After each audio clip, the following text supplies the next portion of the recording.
সেটা হচ্ছে আইসিটি ব্যবহারের নৈতিকতা সমাজ জীবনে আইসিটি এর প্রভাব।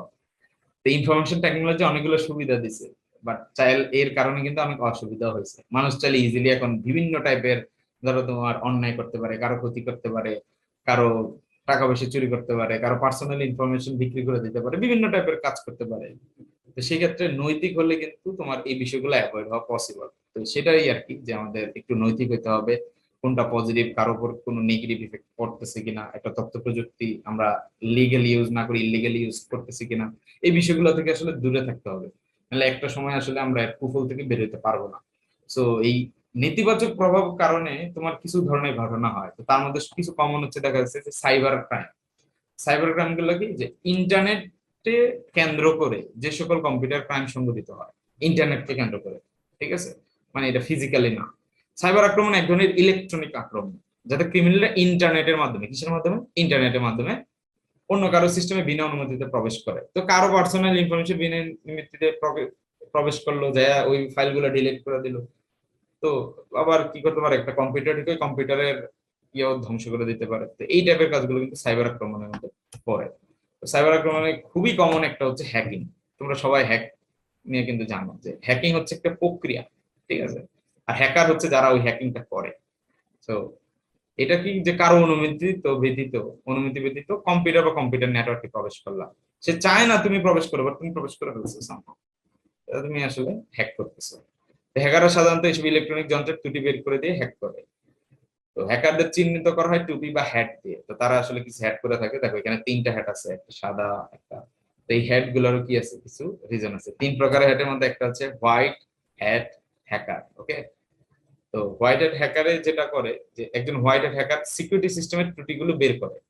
তো যেহেতু হোয়াইট দিছে, হোয়াইট মানে কিন্তু আসলে ভালো কিছুর প্রতীক।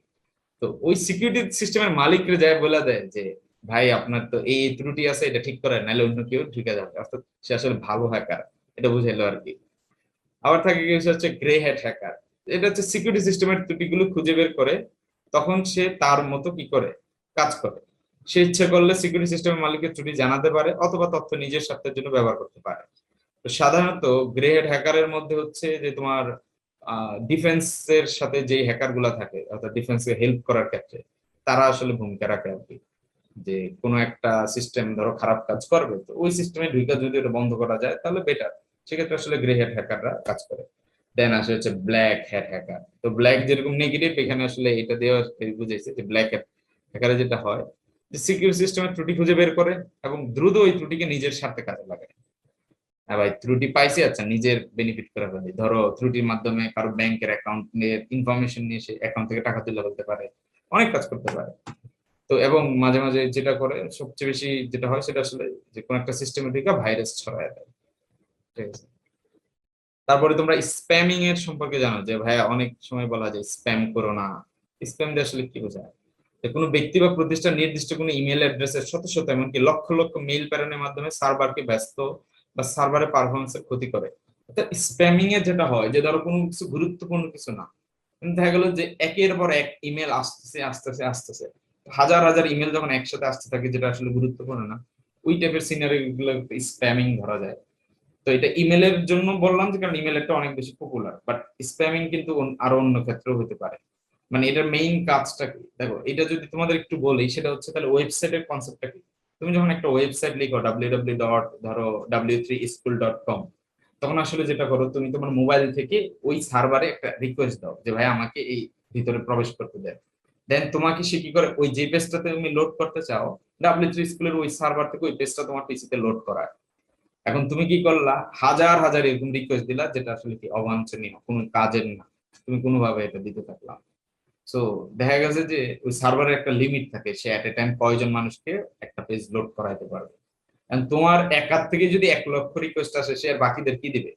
তো এই টাইপের বিষয়গুলো হচ্ছে স্প্যামিং এর মধ্যে পড়ে। দেন আসে হচ্ছে স্প্রুফিং। স্প্রুফিং হচ্ছে প্রতারণা করা বা ধোকা দেওয়া। এটাও কাছাকাছি স্প্যামিং এর মতো, কিন্তু এখানে যেটা হয় যে নেটওয়ার্ক সিকিউরিটির ক্ষেত্রে স্প্রুফিং হলো এমন একটি অবস্থা যেখানে কোনো ব্যক্তি বা কোনো একটি প্রোগ্রাম মিথ্যা বা ভুল তথ্য উপস্থাপনের মাধ্যমে নেটওয়ার্ককে বিভ্রান্ত করে। অর্থাৎ প্রতারণা করতেছে, তুমি এমন একটা ইনফরমেশন দিলা যেটা আসলে সত্যি না, বাট তাকে ওইটা দিয়ে কনভিন্স করাতে পারতেছো একটা সিস্টেমকে, ঠিক আছে। তো সেইভাবে কি করা যেতে পারে যে তোমার স্প্রুফিং করা যেতে পারে। স্প্রুফিং এর একটা সহজ এরকম হতে পারে যে ধরো তোমার একটা জিমেল একটা ইমেল আসলো, সেটা হচ্ছে বিকাশের থেকে, বাট বিকাশ আসলে কাউকে ইমেল পাঠায় না, বাট তোমাকে পাঠাইছে যে ভাই আপনি এত টাকা জিতে গেছেন, আপনার অ্যাকাউন্ট দেন বা সামথিং দেন। তো এই সবের বিষয়গুলো হচ্ছে স্পুফিং এর মধ্যে পড়ে। হ্যাঁ, দেন আসে হচ্ছে ফিশিং। ফিশিংটা দেখো, ফিশিং মানে কি মাছ ধরা। তা আসলে দেখো এই যে মাছ ধরাটা কি, মাছ ধরা হচ্ছে তোমার ইউজার নেম পাসওয়ার্ডটা দেখো কোন একজন হ্যাকার, দেখো যাকে চোরের মধ্যে দেখাইতেছে, সে কি করতেছে, ফিশিং করে নিয়ে যেতেছে। আসলে মাছ যেভাবে টোপ দেয়, টোপ দিয়ে মাছকে তোমাকে কি করে কাছে নিয়ে আসে, দেন হচ্ছে মাছটাকে ধরে, তেমনি ফিশিং আসলে এটাই হয়। যে ধরো তোমাকে বলা হলো যে প্রধানমন্ত্রী এবার ঈদ উপলক্ষে হচ্ছে 500 টাকা দিতেছে, তুমি ওই লোভে করে লিঙ্কে ঢুকছো, ঢুকার পরে দেখো যে ফেসবুকে লগ ইন হয় না। তো এই টাইপের ফাইলগুলো সাধারণত এরকম হয় যে তোমার আসলে লগ ইন করার সময় তোমার হচ্ছে ইউজার নেম পাসওয়ার্ডটা কি করে নেয়, তারা নিয়ে যায়, দেন ওটাকে হচ্ছে সে কোনোভাবে সেভ করে রাখে, দেন পরবর্তীতে সে তোমার সিস্টেমে ঢুকে পাসওয়ার্ড চেঞ্জ করে ফেলে, তখন তুমি আসলে কিছুই করতে পারো না। তো এই জন্য যত্রতত্র যে কোনো লিঙ্কে প্রবেশ করবা না। তো ফিশিং কি কারণে বলছে বোঝা গেছে, যে টোপ দিবে 500 টাকা পাবা এই লিঙ্কে ঢুকলে, 3000 টাকা ছাড় পাবা। তো একটা জিনিস সহজ কথা মাথায় রাখবা, রুলস এক, যেটা সিগমা রুল 1 ধরতে পারো, যেটা তুমি ডিজার্ভ করো না সেটা নিয়ে কোনো আশাবাদী হবা না। প্রধানমন্ত্রী তোমাকে কেন 500 টাকা দিবে, এই টাইপের লিঙ্কেও তুমি প্রবেশ করবা না। আশা করি বুঝতে পারতেছো যে ফিশিংটা কি। তো ফিশিং এ তারপরে যেটা আসবে সেটা হচ্ছে ভিশিং। ভিশিংটা যেটা হয় যে মোবাইল, টেলিফোন বা ইন্টারনেট ভিত্তিক বিভিন্ন ফোন বা অডিও ব্যবহার করে। ফিশিং এর তো লিঙ্ক ব্যবহার করা, আর এখানে হচ্ছে অডিও। যেমন তোমাকে রাতে রাতে ফোন দিয়ে বলবে যে আপনি তো হচ্ছে একটা প্রতিযোগিতায় আপনার নাম ছিল, আপনি তো 3 লাখ টাকা জিতে গেছেন, আপনি 2000 টাকা পাঠান তাহলে হচ্ছে 3 লাখ টাকা পাবেন। তো এই টাইপের কথাগুলা হচ্ছে ভিশিং এর মাধ্যমে চলে আর কি। ঠিক আছে, একটা ভীষণ দেখাই দিবে, তুমি ওইটার মধ্যে হাবুডুবু খেয়ে টাকা পাঠাই দিবে, পরে মোবাইল লক করে দিবে। দেন আসে হচ্ছে প্লেজিয়ারিজম। তো কোনো প্লেজিয়ারিজমটা হচ্ছে খুবই পপুলার, এটা আমাদের লাগে এমসিকিউ তে আসার মতো। দেখো এখানে দেখো নর্মালি কি হচ্ছে, এই একজন কিছু একটা লিখতেছে, আর সে দেখো তার খাতার দিকে না তাকায় চোখটা তার হচ্ছে তার দিকে, তার খাতার দিকে। প্লেজিয়ারিজম এটাই আর কি, যে অন্যের করা কিছু নিজের নামে চালায় দেয়। কোনো ব্যক্তি বা প্রতিষ্ঠানে কোনো সাহিত্য, গবেষণা, সম্পাদনা, কর্ম হুবহু নকল বা আংশিক পরিবর্তন করে করছে কি নিজের নামে চালাই দিচ্ছে, তো এটাকে বলা হয় প্লেজিয়ারিজম।